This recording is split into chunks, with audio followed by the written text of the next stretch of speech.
Bom, primeiramente, boa tarde a todos vocês. Obrigado. Obrigado pela presença de todo mundo aí. A gente vai conversar hoje sobre um conto chamado O Espelho, de Machado de Assis, publicado no ano de 1882 no livro Papéis Avulsos, Águas, na obra do Machado, porque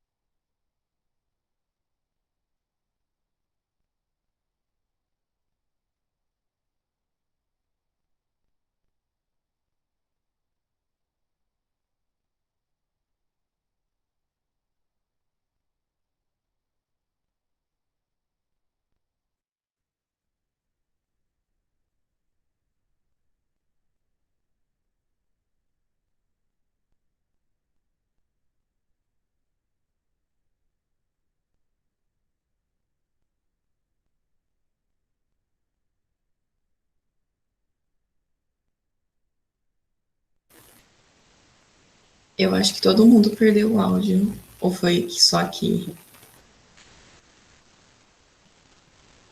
Tá, peraí. O que tudo indica foi com todo mundo. Tá, peraí que eu vou ver com ele o que aconteceu. Tá bem.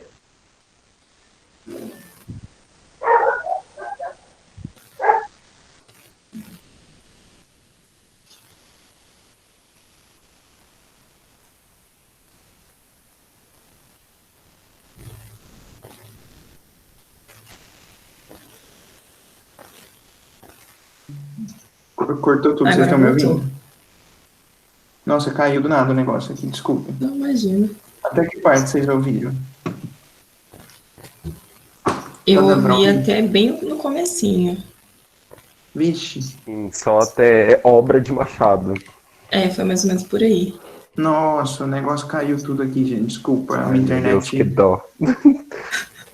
Não, mas não, eu não falei tanto assim, mas vamos lá. O que eu tava falando é sobre. Contando um pouquinho do conto, que o conto é de 1882, publicado no livro Papéis Avulsos. E é um livro divisor de águas da obra do Machado, porque é o primeiro grande livro de contos maduros que Machado escreve, sabe? A crítica reconhece como um crescimento muito grande da obra dele a partir desse livro, certo? É isso. O enredo se passa do seguinte modo: são 4, 5 amigos que estão conversando, discutindo sobre questões existenciais, metafísicas, até que um deles resolve contar a história da vida dele, né, o chamado Jacobina, que é o personagem principal. Ele resolve contar para os amigos a experiência que ele teve na própria vida, para chegar à conclusão que ele chegou de que o ser humano possui duas almas. Por isso que o oh meu Deus, o subtítulo do conto é Uma Nova Teoria para a Alma Humana, né? Esboço de uma nova teoria da alma humana. Na verdade, esse subtítulo já é irônico, como a maior parte das construções do Machado, porque, na verdade, não é uma nova... na verdade, é uma nova teoria de uma coisa que não é nova, entendeu? Porque quando vocês forem ver a história e a análise, vocês vão perceber que isso acontece mesmo, sempre aconteceu. O que Machado fez foi trazer isso de um jeito novo, entendeu? Mas é mais ou menos isso. Então, o Jacobina começa a contar a história dele dizendo que ele é o responsável, ele foi o responsável por descobrir na própria pele a existência de duas almas, né? De duas almas humanas, uma alma interior e uma alma exterior. E isso se passa quando ele vai para a fazenda de uma tia dele, né? Tia Marcolina, e ele tem um posto militar na época. Ele é um alferes. O alferes é um posto militar, e ele vai para essa fazenda da tia vestido de militar, então ele chega lá, tem toda aquela coisa da recepção calorosa por conta do posto que ele ocupava na sociedade. E aí todo mundo trata muito bem ele, os empregados, na época os escravos, né? Lembrando que a gente está num contexto antes da proclamação, olha eu que louco, da libertação dos escravos, né, em 1888. E aí, então ele é muito bem recebido nessa fazenda da tia. E o que acontece? A tia mandou colocar no quarto dele, onde ele ia ficar hospedado, um espelho, uma herança de família, um espelho que tinha a borda até um pouco comida pelo tempo, de madrepérola, comida pelo tempo, e que era uma herança de família, sabe? Uma coisa que passava de geração para geração, e que a tia, orgulhosamente, mandou trazer para botar no quarto onde ela ia hospedar o sobrinho que tinha um posto muito bem visto na sociedade, certo? Só que o que acontece? A tia precisa se ausentar, resumidamente, gente, é lógico que são mais detalhes, mas só para vocês terem uma noção do enredo, para que a gente possa fazer as análises, tá? A tia se ausenta do sítio, deixando Jacobina sozinho com os escravos, certo? Sozinho na casa, os escravos trabalhando na fazenda. E o que acontece é o seguinte, ele fica olhando para o espelho, ele olha no espelho e ele parece que não se enxerga quando ele está sozinho. Aí ele percebe que ele descobre de uma hora para outra que se ele vestir a farda de militar, ele consegue se ver. E nessa loucura de tirar a farda e parar de se ver, colocar a farda e voltar a se ver, ele entra numa espécie de transe. Ele não sabe se realmente ele existe ou se a farda o faz existir.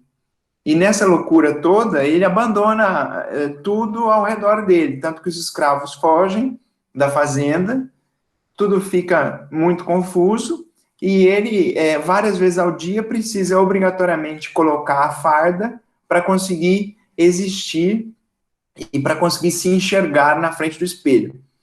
É mais ou menos esse o enredo da história. Lógico que tem outros detalhes, outros personagens, mas o que nos interessa é esse jogo muito interessante de Machado de Assis com relação à essência e à aparência, certo? Enquanto Jacobina não estava vestido como militar, ele não se enxergava como gente. Ele não aceitava a sua existência fora daquela roupa. Então, a sua essência se perdia no momento em que ele deixava de aparentar aquela posse de... Como que eu posso explicar? Aquela posse de status que ele tinha quando ele colocava a roupa, como se a roupa desse para ele o poder de existir. Entende? Porque na concepção dele, quando ele deixava de ser um militar, ele não era ninguém, além disso. E só com a roupa ele era respeitado, só por causa da roupa as pessoas o tratavam bem, da roupa simbolizando todo o posto e toda a importância que o militarismo tinha na época, entende? É mais ou menos isso. A metáfora que o Machado quer criar é que essas duas almas que ele diz que todo ser humano possui é a alma interior, que é essa da essência, que muitas vezes a gente não vê. Por que a gente não vê? Porque a gente está apegado à alma exterior, ou seja, o que os outros veem de nós, a nossa aparência perante o mundo, perante a sociedade. E isso é uma crítica muito ferrenha a todas aquelas mazelas sociais que a gente já viu que Machado vem trazendo à tona desde os romances, como o caso de Memórias Póstumas, entre outros. Mas agora vocês fiquem à vontade para falar alguma coisa aí. É mais ou menos isso. Se quiserem complementar, por favor. Oi, Márcia, cheguei. Desculpa, gente, pela demora. Eu tive uns contratempos aqui. Vocês estão me ouvindo bem? É a Tereza aqui. Tudo certo. Ouvindo perfeitamente.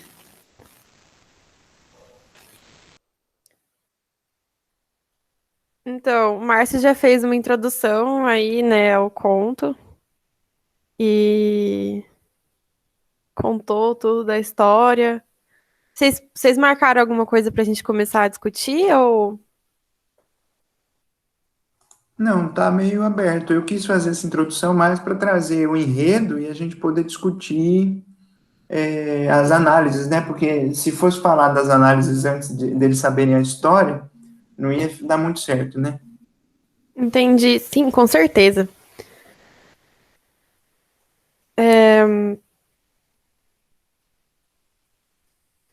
Então, eu vou jogar uma ideia pra gente discutir, então. O conto começa com a ideia das pessoas, dos homens, né, discutindo naquela casa sobre a natureza da alma, e tal, né? Então, eles estão lá em 4 ou 5, né? O narrador não especifica. E na hora que o Jacobina vai falar, ele pede para os outros não discutirem com ele, que ele vai falar o que ele pensa e que ele não aceita a réplica, que se eles quiserem, eles têm que ouvir calados o que ele tem que dizer. Então, o começo da história, ele já descarta o diálogo, né? Que é o que eles estavam fazendo. Então, não é uma conversa, é mais um ditado sobre o que ele acha que é a alma, né? E ele trata aquilo como se fosse uma grande teoria, mas percebam que é totalmente baseado na própria experiência dele, não tem nada a ver, não é nada tão palpável e científico assim quanto ele pressupõe, assim, de início, assim, né? É uma coisa basicamente da própria experiência dele. A gente sabe que isso não tem nada a ver com as teorias de verdade, né? Então, ele também fala sobre a teoria das duas almas, mas basicamente ele fica o conto inteiro falando da alma exterior também. Então, acho que isso é um ponto legal para a gente pensar. O que vocês acham sobre isso?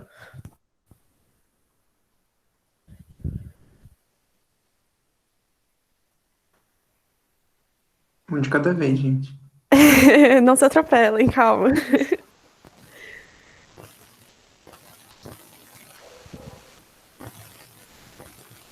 O nosso especialista em Machado não tem nada a declarar?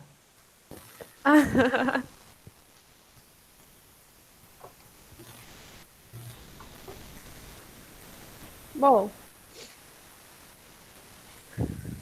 Não sei, Márcio, se você quiser falar também, fica à vontade, né? Assim, senão eu vou ficar falando, que nem você falou, tô me segurando aqui, senão eu vou sair falando.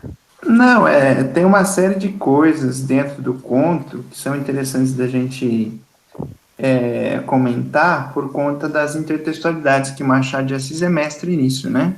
Em Sim, colocar outras histórias no meio das histórias dele, mostrando que ele leu tudo e mais um pouco de um jeito muito bom. Ele não quer mostrar, né? Ele quer usar de uma maneira construtiva, mas ele acaba mostrando uma cultura imensa. E duas das histórias que entram dentro do conto é o Mercador de Veneza, do Shakespeare, e o Barba Azul, né? Do Charles Perrault. Tô certo? Que tem a desculpa, parte fala sobre isso, depois eu vou falar de outras coisas. Tá certo. Não, só comentando que o Machado faz uma referência ao judeu da peça O Mercador de Veneza do Shakespeare. Ele diz assim: a alma exterior daquele judeu eram seus ducados, né, o dinheiro da época. Perdê-los equivalia a morrer. Então ele comenta que assim como a alma exterior dele seria a roupa de alferes, né, a roupa do militarismo, a alma exterior do judeu seria o dinheiro pelo qual ele encontrava a sua existência no mundo, sabe? E uma outra referência é que tem uma hora que o relógio do quarto onde ele se encontrava, lá sozinho na fazenda, começa a tic-taquear, né? E esse tic-tac do relógio, o Machado coloca como se o relógio estivesse falando tal como um poema do poeta estadunidense Longfellow, que diz never, forever, forever, never, né? Como representando o pêndulo de um relógio, que feria a alma interior como se o tempo demorasse a passar para quem ainda não encontrou a sua essência enquanto pessoa. De modo que ele ficava olhando para o espelho sem se ver quando ele estava sem a roupa. E essa coisa cruel que ele sentia dentro de si, isso durava muito durava muito tempo por conta dessa não identificação dele em si mesmo, sabe? É um pouco difícil falar sobre isso, né? Um pouco metafísico demais, mas a ideia é essa, entendeu? Por ele não conseguir entender a própria existência enquanto ser, por ele precisar da farda para ter um status, quando ele estava sem ela, ele se perdia e o tempo passava muito devagar. Então, Machado se refere a esse tempo que passa devagar por meio do poeta estadunidense, por meio do conto do Barba Azul, que a esposa do Barba Azul, ela tinha um quarto de hora para se salvar da morte, segundo as obrigações do marido, as imposições do marido, e é como essa ideia do tempo passar devagar quando ele está sem a farda e do tempo passar muito rápido quando ele está com ela. Mais ou menos isso. Mas podem completar.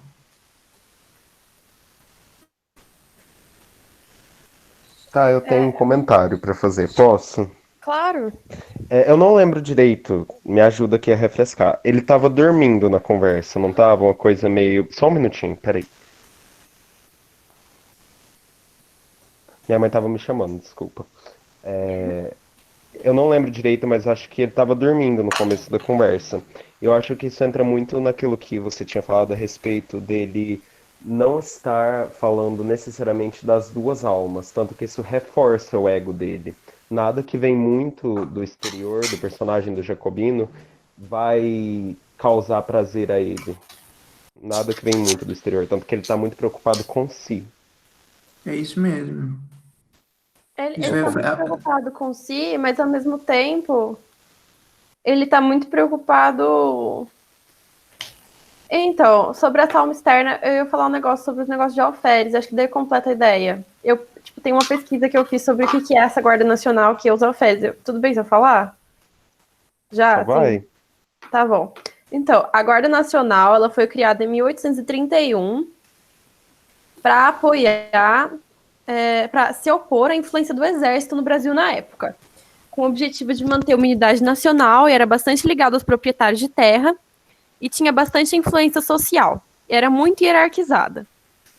E a farda de alferes, ela é como uma investidura social. É como se ele tivesse pela primeira vez com uma posição de hierarquia elevada, materializada na farda dele. Então, ele é relacionado com os proprietários de terra, a tia dele, né, proprietário de terra, com escravos. Então, apesar de, assim, eles têm uma pessoa, assim, basicamente, ele é um inútil, né, gente? Fala sério, ele é todo lá um jovem tonto, lá naquela fazenda, todo babacão, não faz nada da vida, tá lá só pra receber elogio da tia, enquanto no mundo lá fora, os escravos trabalhando do lado de fora da casa, dentro da casa, né, mas é tipo, parece outro mundo, ele se afasta do mundo, assim.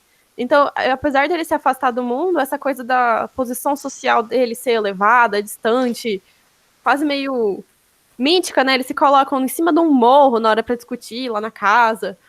É como se eles tentassem se afastar de todo mundo, se elevando socialmente. Não é nem que eu acho que ele não tá preocupado com com o que as pessoas pensam. Eu acho que é exatamente o contrário. Ele tem tanta certeza de que ele é superior em relação aos outros que ele basicamente não age em relação a isso. Não sei. O que vocês acham? Não sei se eu fui muito longe também. Não, é isso mesmo. Foi boa essa colocação. A Larissa quer Quer dizer alguma coisa? Eu vou completar, é que eu estava fazendo umas anotações aqui, que eu acho que eu estou igual a Teresa, não sei se eu estou indo muito longe. Tem a fala, né, que ele fala aqui no livro que o alferes eliminou o homem. Ah, sim. Calma, deixa eu me organizar aqui. Tá. Então, dá essa noção de que ninguém mais estava ali prestando atenção no Jacobina, na pessoa Jacobina, estava prestando atenção ali no Jacobina enquanto alfer, né? Que então a aparência dele era muito maior, era muito mais importante do que quem ele era, do que a essência dele. E, curioso, no começo do mês, quando a gente decidiu falar do espelho, me veio essa matéria na cabeça, que no começo do mês eu li sobre ela, que o título da matéria era Machado de Assis não seria o que é se o Brasil o visse como negro.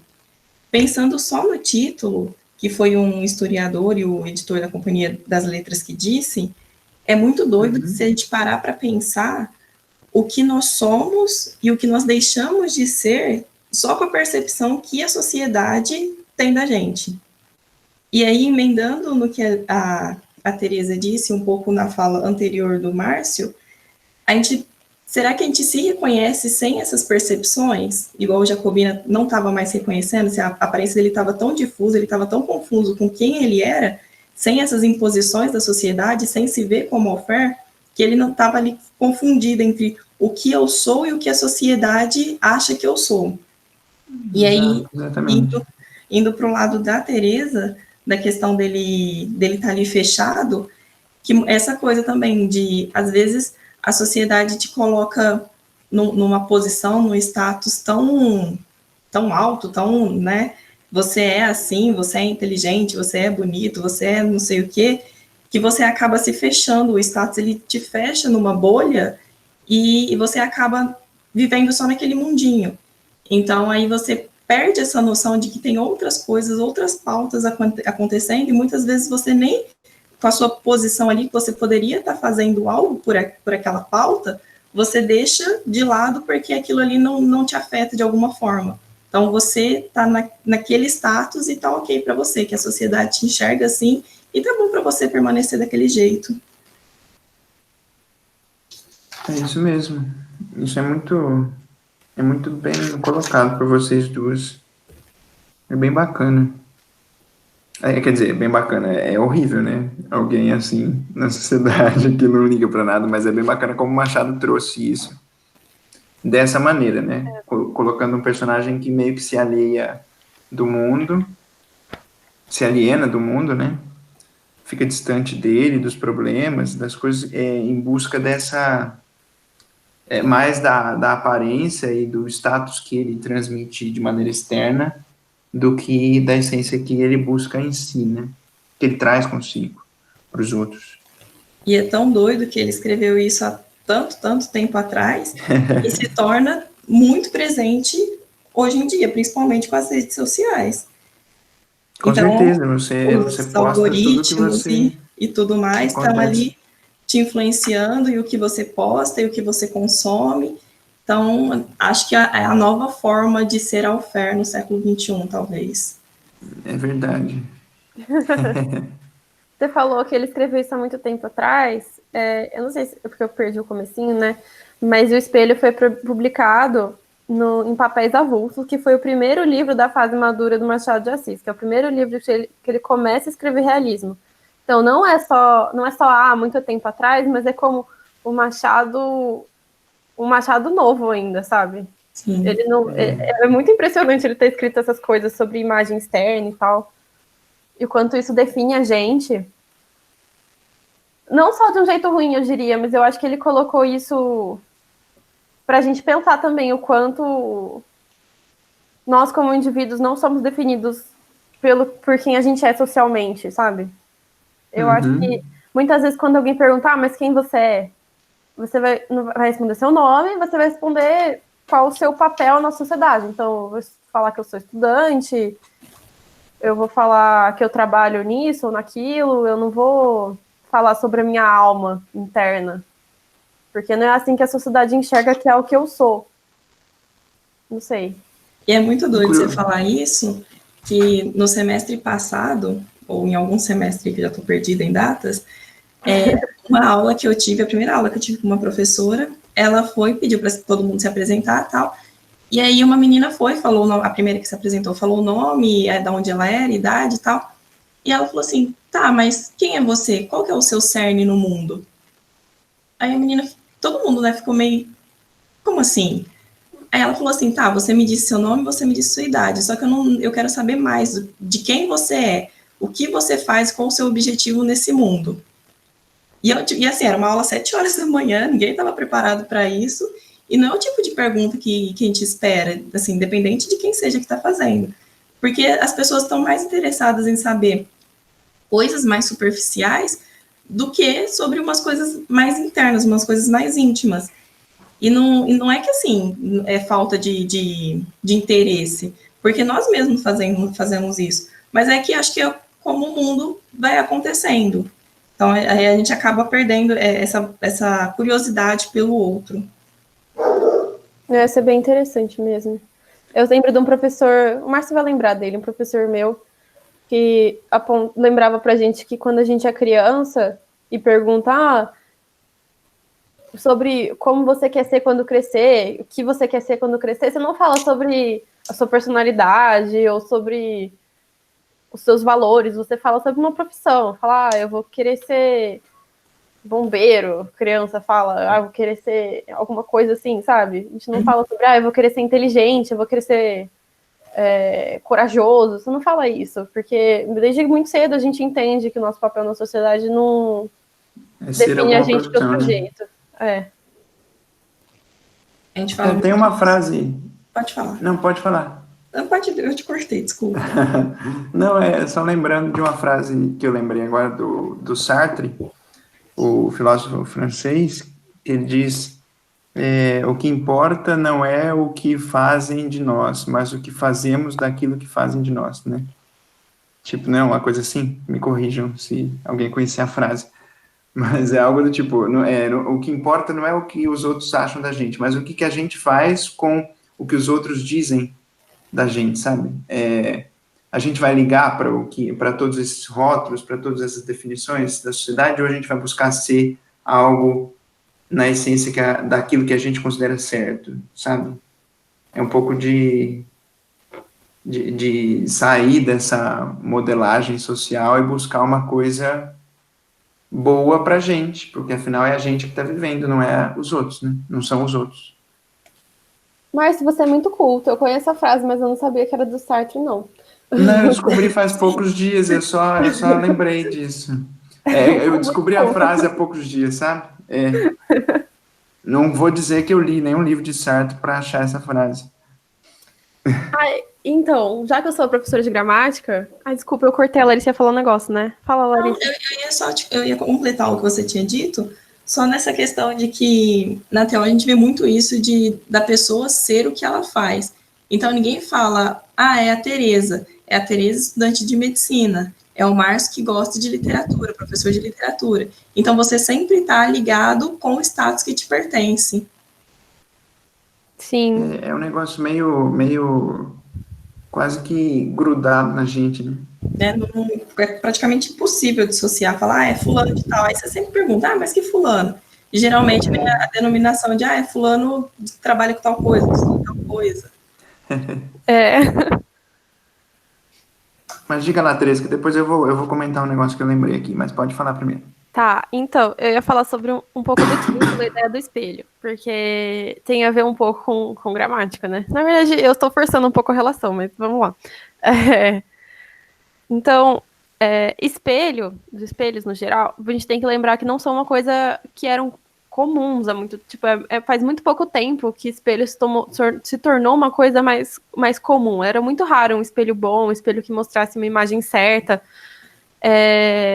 Antes eram coisas muito, muito caras e muita pouca gente tinha um espelho, muita pouca gente se viu no espelho algum dia, então era muito mais comum as pessoas se virem em reflexo, tipo, na água, coisas assim, não era comum as pessoas se virem, era tipo, às vezes a pessoa, na maior parte das vezes, a pessoa vivia uma vida inteira e nunca se olhava no espelho, porque os espelhos simplesmente eram muito caros. Então, desde muito tempo, tem uma coisa meio mística sobre espelhos, porque as pessoas não conheciam, não se estudava muito sobre imagem, sobre ótica e tal. E era uma coisa meio mística, assim, tipo, você olha, parece uma imagem perfeita de você do outro lado, invertida. E é uma coisa meio, assim... Até hoje em dia existem histórias, né? Tipo, tem um monte de filme de terror com espelho e tal. E sempre foi uma representação na arte sobre a própria representação, sobre uma coisa de você ver uma outra coisa que não é real, mas que é uma imagem da real, é uma paralelo, assim, uma coisa meio de duplicidade e tal, uma representação.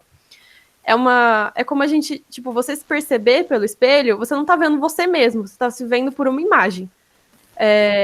Que não é real. Isso é interessante, porque muitas vezes a gente só conhece nosso rosto por uma coisa que não é real, ela é só uma imagem externa nossa. E espelho, a palavra espelho também gera a palavra especulação, que vem da mesma palavra do latim que é speculum. E a origem de usar isso em especulação é que se usavam espelhos para ver estrelas no céu. Então você usava tipo um jogo de espelhos tal, e você via estrelas.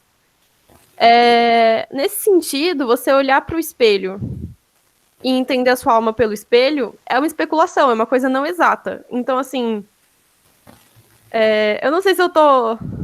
Ela é especulativa, a teoria que ele cria. E ela é a partir de uma representação externa já. Então, ele tenta se ver, mas não é para ele mesmo que ele olha. Ele já tá, tipo, tentando enxergar ele mesmo a partir de uma representação externa. E eu não sei, eu acho engraçado, eu não sei, eu tô falando muita coisa, eu não sei se tá fazendo sentido pra vocês, porque às vezes eu tô indo muito longe. Mas...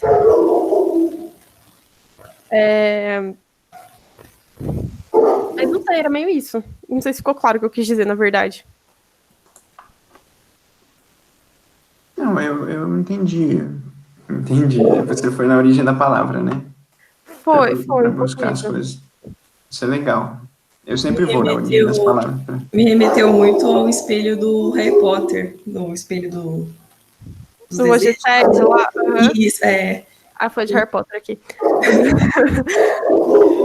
Que me deu essa sensação, de você falando, me deu essa sensação de estar ali representado o que você espera, não o que é realmente real. Sim. Sim, muito. Narciso, exatamente. Fixação com a imagem. Não é a realidade, né? Eu acho que isso é importante. Enfim. Uhum. E aí eu acho que essa coisa de fixação na imagem também tem a ver com a fixação dele na imagem social que ele tinha, tal. Não é só a imagem dele no espelho. Ele precisa se entender como uma pessoa na sociedade e tal. Enfim. É isso. E um outro comentário. Larissa, quer falar alguma coisa? Não, pode falar. Tá, não, apareceu aqui. Mas um outro comentário que eu achei legal destacar, eu fui pesquisar as coisas sobre o conto e achei um paralelo muito interessante, que diz assim, eu vou até ler o texto aqui, é melhor do que se eu for explicar, depois a gente fala um pouco sobre ele. Pode-se notar que Machado de Assis traça um paralelo entre a alma de Jacobina e a alma nacional brasileira, duas imagens que se projetam ou se dissolvem na moldura velha, porém tradicional. Enquanto Jacobina precisava de sua farda de alferes para compor sua imagem, a alma do povo brasileiro talvez precisasse dessa tradição monárquica para sua representação no espelho da sociedade numa visão de mundo, como a velha moldura coberta de madrepérolas, mas corroída pelo tempo. Há implicitamente nessa caracterização do espelho uma crítica possível à oligarquia brasileira, tão presente na monarquia quanto seria na eminente república. Era a tradição oligárquica, o poder centralizador, uma moldura de nossa sociedade, moldura velha, mas boa, difícil de quebrar. Entre aspas, tirando do próprio conto, era a tradição. Então, eu achei muito interessante esse paralelo de que o espelho servia tanto para o Jacobina se ver, quanto para o Brasil se ver numa coisa totalmente arcaica, que precisava ser quebrada, mas que era difícil de ser quebrada, como esse espelho. O espelho, metaforicamente, precisaria ser quebrado para que quebrasse dentro de Jacobina essa história de que a alma externa importava mais do que a interna. Da mesma forma que se você quebrasse a oligarquia monárquica, cafeeira, patriarcal e centralizada que havia no Brasil no fim do século XIX, você consegue descobrir o Brasil em essência, um país cheio de problema que estava todo mundo tentando esconder, um país que era um dos últimos do mundo a abolir a escravidão, um país que era sustentado por uma monarquia totalmente arcaica em valores, em procedimentos políticos e econômicos, sabe? Uma coisa que precisava ser quebrada para que se mostrasse o verdadeiro Brasil, que era um Brasil pobre, um Brasil que estava sofrendo, um Brasil marginalizado do mundo, um mundo já, bem dizer, industrializado, né? Se a gente for pensar, a indústria já estava tomando conta das coisas, em vários lugares da Europa, né? Então, essa coisa de se quebrar o espelho numa tentativa de que o Jacobina se encontrasse com a alma interna e de que o Brasil também se encontrasse com os problemas a serem resolvidos. Achei isso muito interessante. Vou até botar a referência aqui, da minha professora de literatura do ensino médio, professora Cláudia. Agradeço imensamente a ela por isso, porque foi um boom na minha cabeça. Não sei, o que vocês acham? Acho que faz sentido isso? Quer falar, Larissa? Eu vou falar porque eu lembrei de uma matéria que ultimamente tem muita matéria sobre Machado de Assis, gente, fiquem atentos. É verdade. Nossa, nos últimos 15 dias, acho que eu li umas 3 falando sobre insights populares. Cheiro de Enem isso aí. Sinto cheiro de Enem isso aí. Nossa, eu achei muito curioso. Enfim, era uma matéria que falava que o Machado de Assis, ele, por mais que as pessoas falassem que ele não era... que falassem que ele era totalmente negligente com as questões sociais que estavam acontecendo, na verdade, ele foi um guerrilheiro, mas não um guerrilheiro de armas, ele foi um guerrilheiro da pena, que ele introduzia nos seus contos, nas suas histórias, de uma maneira muito sutil, de uma maneira que não permitisse, assim, uma leitura superficial, não permitisse que desse, assim, para pegar de primeira. Peraí, gente, o cachorro tá latindo aqui, só um minuto.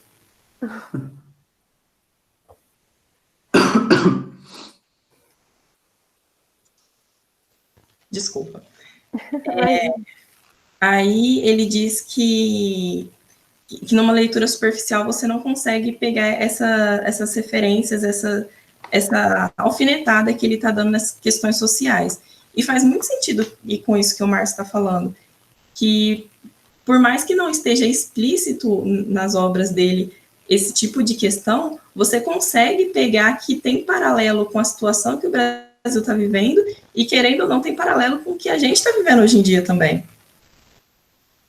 Exato. Tem uma coisa interessante. Quando o Jacobina está se olhando no espelho, nessa coisa narcísica, né, de tentar se entender, apaixonado pela sua imagem enquanto ser vestido com a roupa de alferes, os escravos fogem da fazenda da tia. Então, esse aí é um Machado sutil e elegante, como sempre, mostrando, enquanto vocês, brasileiros, se preocupam com a alma exterior do país, vocês deviam pensar nos escravos que precisam ser libertos, e dessa situação toda da essência brasileira que está sendo corrompida por uma aparência de um país que sustenta uma tradição que já não pode mais ser sustentada. Sobre isso, eu acho que também tem um paralelo.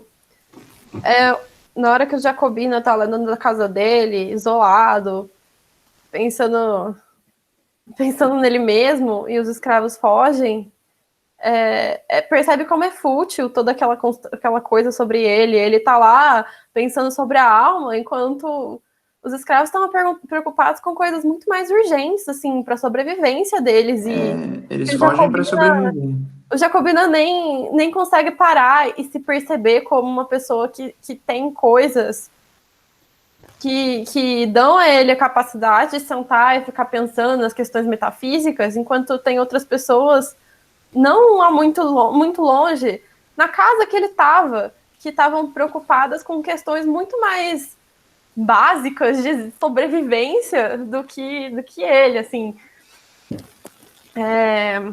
Sobre isso, quando eu estava nas discussões que eu já tive, né, sobre esse conto, a gente falou muito sobre, por exemplo, essa coisa dele tentar se achar primeiro numa alma externa, será que ele tinha uma alma interna concisa que permitisse que ele se olhasse, ou ela estava tão bagunçada e sem consistência que ele não conseguia nem olhar para ela? E aí ele consegue se achar na alma externa.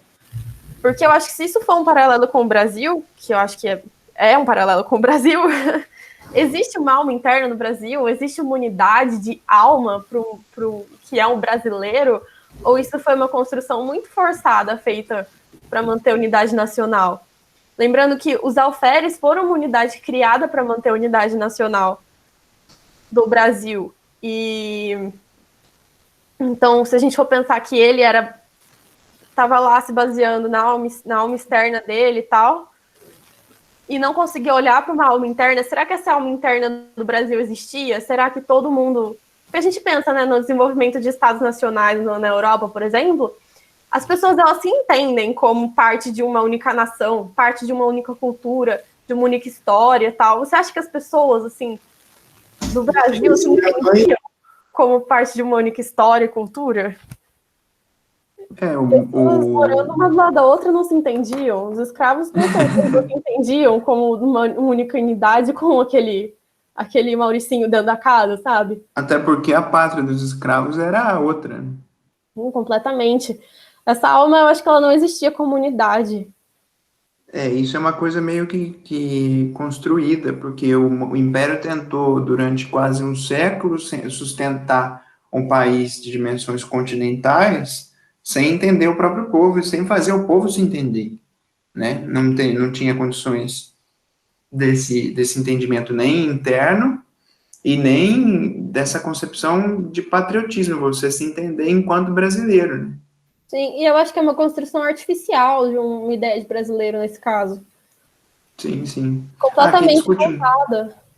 Quem discute muito isso é o nosso sociólogo maravilhoso Darcy Ribeiro, né? Sim, no povo brasileiro. Eu tô chamando isso a atenção aqui porque tem muitos contos do Machado que falam sobre isso. Isso aparece em vários livros dele, sobre como o Brasil, na verdade, pode ser que não tenha uma alma. E pode ser que isso seja tudo forjado. E é uma coisa que a gente, depois os modernistas tentam negar, tentam achar uma alma, e os parnasianos e tal, e tem todas aquelas tretas. Você acha que os românticos iam admitir que não tem uma alma brasileira? Mas nunca. E, não sei, eu acho que isso também é bem inovador do Machado e tal, então, é coisa para pensar. É aquela ideia que eu trouxe na aula de Machado, dizendo que ele é mais moderno que os modernistas, porque veio antes e trouxe quase tudo que os modernistas tentaram explicar.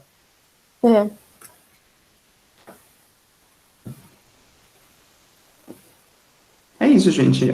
Contribuições, por favor. Falamos muito. Sim, falamos muito.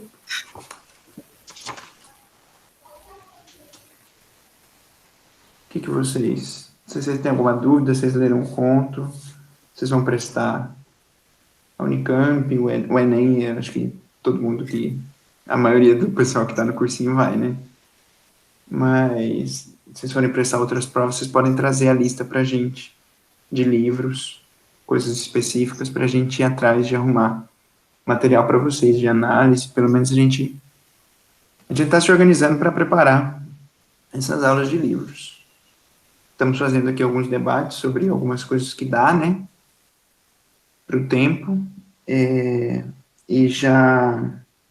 mas vamos nos organizar para tentar passar o máximo de conteúdo para vocês. Essas coisas de livro e tal, eu sei que é muito conteúdo para ser estudado, não dá tempo de ler todos os livros. O que a gente puder trazer de análise, porque isso é ótimo para vocês, não só na prova de português, como na prova de redação, em alguma discursiva, por exemplo. Você pode, às vezes, matar uma questão de história do Império, né, do Segundo Império, com o Machado de Assis. Só de você ter esse conhecimento social que ele traz. Então, é bem importante. Por isso que a gente está fazendo esses debates. A gente conversou entre os professores e achamos muito mais produtivos isso como repertório para vocês do que ficar resolvendo os exercícios. Lógico que os exercícios serão todos resolvidos. A gente faz vídeos, pode mandar lá.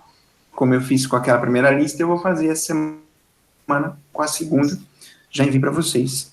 Eu mandei as respostas no fim, mas eu faço a resolução comentada. Aí também os outros professores, não sei se... É lógico que tem que ter as monitorias para as dúvidas, mas no tempo que a gente puder fazer esses debates, quanto mais a gente conseguir, mais a gente está passando para vocês coisas que podem ajudar de alguma forma, sabe? A ideia é essa. E Larissa e Tereza, qual das duas querem anunciar o nosso debate de 9 de novembro? Vai fundo, Márcio. Por que eu? Eu acho Oi? que você consegue transmitir empolgação muito bem. Pode ir em frente. Não, mas vocês têm que me ajudar, por favor. Vai Pois lá. bem. Faz a introdução e a gente completa. Tá bom. Muita gente que está no cursinho vai prestar a prova da UFO, quer dizer, pelo menos teoricamente iria prestar a prova da UFO no meio do ano, cuja lista de livros sofreu algumas mudanças, e esse ano um livro novo que entrou é o livro chamado Contos Negreiros, de um escritor chamado Marcelino Freire, que é um pernambucano que mora há quase 30 anos em São Paulo. Eu tive a imensa oportunidade de ter contato com ele, conversei com ele, fizemos uma amizade muito bacana e criei coragem, conversei com os professores para a gente ver da possibilidade de trazê-lo aqui para um debate com vocês, porque a maioria dos livros das listas de vestibulares são com autores, infelizmente, já falecidos, né? Então, você nunca pode conversar com o autor para saber realmente o que ele pensou quando ele estava fazendo aquilo. Só que a gente tem essa grande oportunidade de ter o Marcelino vivo e acessível. Então, eu mandei um áudio para ele, explicando toda essa coisa. Ele foi muito solícito, sempre muito generoso, disse que topava e que era um prazer para ele poder conversar com vocês, poder ajudar de alguma forma a entender o livro, a preparar vocês para o vestibular. A prova da UFO não tem data de remarcação, mas provavelmente o livro fique por mais alguns anos, o que nos leva a crer que o debate vai ser muito produtivo, por conta de ser uma obrigatoriedade da leitura, de uma prova que é diferente do esquema Enem, que é diferente do esquema FUVEST, Unicamp, Unesp, é uma prova muito particular da Federal de Uberlândia, que muitos de vocês prestam, possivelmente pela proximidade com Uberaba, e que depois que eu pensei em tudo isso, falei, não posso deixar de ofertar para eles isso que a gente conseguiu maravilhosamente com o Marcelino, sabe? A disponibilidade dele foi muito grande. A gente marcou para o dia 9 de novembro, depois de todas as minhas aulas de teoria, né? Depois que a gente terminar lá, modernismo, as tendências contemporâneas até mais ou menos a década de 80, 90. Na próxima semana acho que vai ter um feriado. Não sei se o cursinho vai ter aula, se não vai ter aula, a gente está vendo ainda com os coordenadores. Então, marcamos para a semana seguinte, dia 9 de novembro. Numa segunda-feira, a gente vai se encontrar com ele às 7 horas no horário de aula comum. A gente passou para ele esse horário por conta da maior disponibilidade de vocês, para que vocês possam ser os maiores beneficiados nisso tudo. Ele é uma pessoa muito incrível, muito generosa, muito amável, muito engraçado. É muito engraçado, pessoas tratando dele, mas e vocês vão adorar conhecê-lo, sabe? Foi uma sorte muito grande ter feito essa amizade com ele esse ano. Apesar da gente estar trancado dentro de casa, a gente pode fazer esses contatos que enriquecem a gente, né? E a oportunidade maior é vocês terem, acho que, não sei se alguém já conhece outros autores, mas pela primeira vez, no meu caso, conversar com um autor vivo sobre um livro de vestibular, sabe? Um privilégio para poucos livros e poucos autores, porque alguns que estão vivos são de acesso muito difícil, por conta de idade, por conta de disposição e tudo mais. Mas Marcelino se mostrou, desde o início, muito, muito generoso e muito feliz em poder contribuir com a gente aqui no nosso projeto, expliquei para ele tudo. E nós professores, a gente não cabe em si de tanta animação, Queríamos passar para vocês desde já, para vocês se programarem, para conseguirem ler. O livro é muito curtinho, muito rápido e muito necessário de ser lido, gente. É um livro realmente muito transformador na nossa cabeça, enquanto leitores, sabe, enquanto estudantes e enquanto brasileiros. Eu acho que é fundamental, não só para o vestibular. É lógico que a gente tem que ler as coisas para o vestibular por conta dessa obrigatoriedade de como é cobrado, mas é um livro para a vida, sabe? A Maria Eduarda está perguntando o nome do livro, Contos Negreiros. Contos Negreiros, de Marcelino Freire. Não sei se vocês conhecem, ele foi vencedor em 2006, desculpa, o livro foi lançado em 2005, em 2006 ele ganhou o Prêmio Jabuti, que é um dos maiores prêmios nacionais com relação à literatura, né? Todo ano ele premia uma série de publicações nos romances, contos, poesias, e a parte de contos do ano de 2006, o prêmio foi para o Contos Negreiros. Então, é um livro muito bom, muito necessário, e que vocês vão ter o privilégio de poder conversar com ele a respeito disso tudo. O nosso debate vai ser, então, às 7 horas da noite. Depois vamos mandar o convite, tudo bonitinho lá no grupo, mas já estamos avisando desde já para vocês se programarem para ler, para conhecer mais sobre o Marcelino, para formularem as perguntas para fazer para eles. A gente vai fazer alguma coisa, mas vamos abrir principalmente para que vocês participem, exponham as dúvidas, os comentários a respeito do livro. Tá certo? Meninas, por favor, falem, porque eu estou até sem fôlego. Quer falar primeiro, Tereza? Bom, pode ser. Como vocês podem ver, temos um professor muito chique, que é o Márcio, que consegue contato com o autor. É uma pessoa muito... É porque ele é poeta, né, gente? Mas, tendo um escritor como professor, eu acho que é incrível que a gente consiga contato com escritores, assim... vai ser uma experiência ótima para todo mundo. É realmente muito difícil a gente ter contato com o autor de livro, assim, com tanto reconhecimento. O Márcio foi meio modesto com a história do Jabuti. Jabuti é o maior prêmio de literatura do Brasil. Se alguém recebe um Jabuti, assim, com certeza é um livro incrível. E, assim, ter a oportunidade de conversar... Ter a oportunidade de conversar com alguém que é autor de um livro que lê para o vestibular, não só para o vestibular, mas, assim, pensando nos vestibulares no geral, dá para a gente usar isso muito no Enem e para a vida, né, gente? Falar assim, nossa, eu fui numa palestra de tal autor, isso é uma coisa para a vida, assim, tem que aproveitar essas oportunidades, e a gente está muito animado, acho que vai ser incrível. E é isso, não sei. Você ia falar alguma coisa, Larissa? Como Márcio e Tereza já colocaram, é um livro de vestibular, é uma literatura obrigatória, só que ter essa experiência vai muito mais do que qualquer vestibular que vocês possam prestar na vida, quando vocês começarem a ler o livro, que é realmente super curtinho. Eu acho que eu ia ler um conto por dia e acabei lendo tudo em uma semana, e assim, se eu quisesse ler em um dia, dava também, porque ele é realmente super curto. E quando vocês começam a ler o livro, vocês percebem que ele tem tantos assuntos importantes e é um livro tão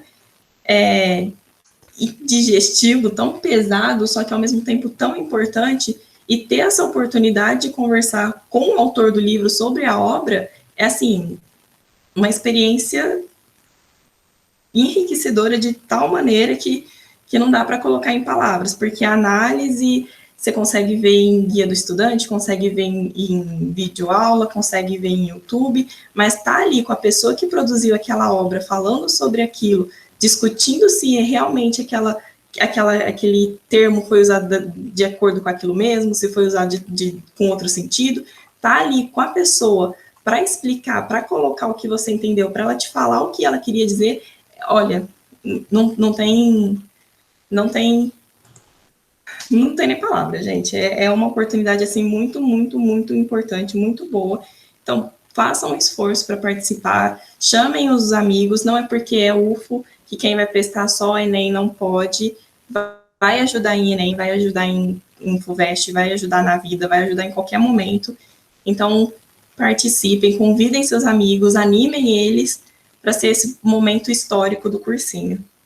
Isso mesmo, foi uma oportunidade muito gratificante que a gente conseguiu e que a gente quer passar para vocês, portanto, convidem os seus amigos, vocês, apesar de, não sei se já se conhecem pessoalmente, mas, por favor, agitem o nosso grupo de alunos, depois que a gente divulgar o convite e tal, para que eles compareçam. Vocês que estão, eu já reconheci várias pessoas aqui dos outros debates, mas, por favor, ajudem a gente a fazer com que a plateia do Marcelino seja composta pelo máximo de alunos possível, porque é realmente uma experiência muito enriquecedora. E a gente tem que aproveitar isso, porque é um privilégio muito grande, ainda mais no Brasil, que é um país com dificuldades para publicação e para a compra de livros, não querendo citar nada diretamente com relação ao nosso ministro da Economia, tá?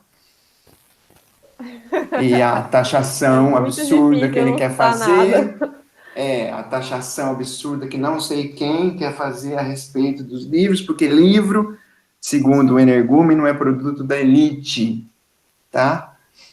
Não é produto da elite, coisas nenhuma, é produto de gente, de todo mundo, tá? É matéria obrigatória.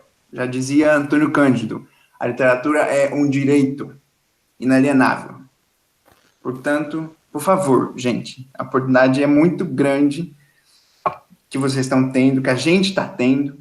É uma honra poder ser o mediador disso tudo e a gente vai se dedicar muito para que esse debate seja realmente, como a Larissa disse, histórico para o nosso cursinho e para a formação de vocês.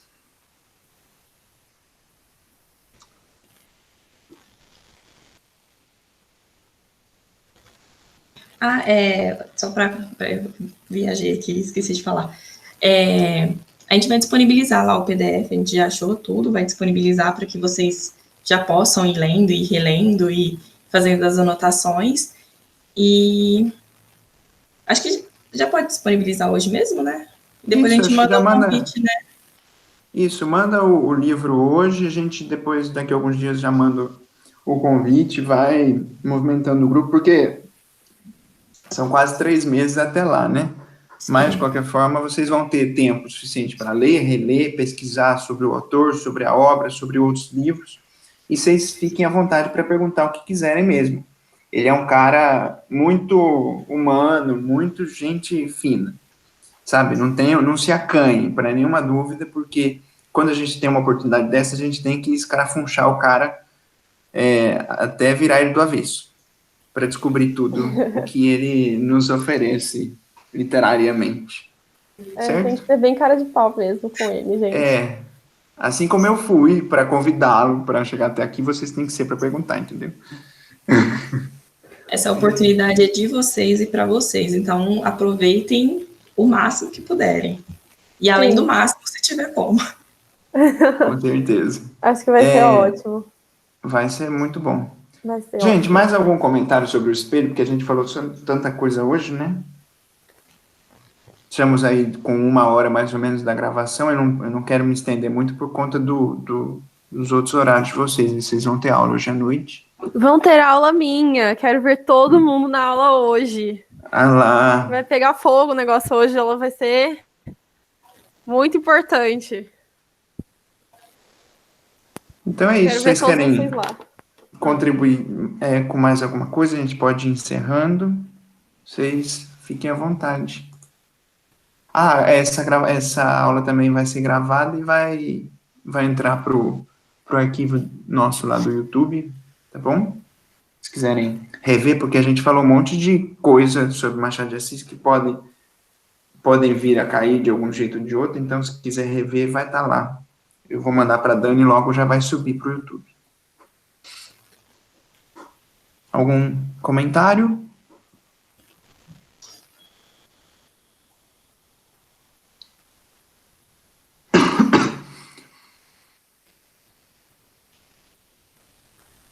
Maravilha. Muito obrigado a todo mundo. Juan, Caroline, Ana Júlia, Maria Eduarda. Muito obrigado. E todos vocês, claro, mesmo os que não escreveram, obrigado pela presença, pela paciência de ouvir a gente falar um monte de coisa. O debate com o livro, ou o debate com o autor, do livro com o autor, é realmente sensacional. A gente está muito empolgado, espero que vocês possam passar isso para os seus amigos e ficarem empolgados com a gente também.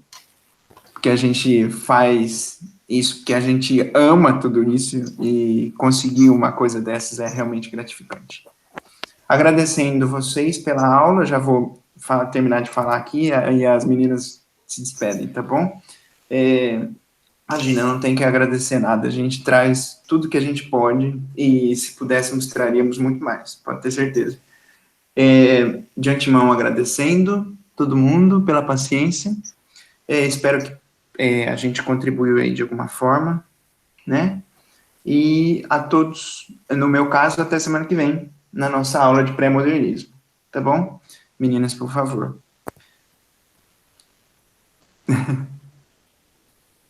Vou agradecer, então, pela disponibilidade de todo mundo. A gente sabe que não é fácil estar aqui no horário de 5 horas, geralmente é um horário muito complicado, mas obrigado por quem participou, por quem se dispôs a estar aqui, por esse momento de debate, que é sempre um momento muito enriquecedor, não só para vocês, mas para a gente também é sempre muito bom, a gente vai descobrindo coisas que a gente às vezes nem tem muita noção.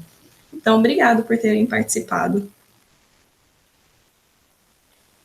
Obrigada, gente. Eu acho que é isso. Estou muito empolgado. Foi muito legal falar com vocês hoje. Feliz de todos vocês estarem aqui. E acho que foi um novo recorde de participantes. E é isso. Espero vocês para a aula. Estou muito animada. Vamos lá. É isso então, minha gente. Eu vou encerrar a gravação aqui. Beijo no coração de vocês e até semana que vem.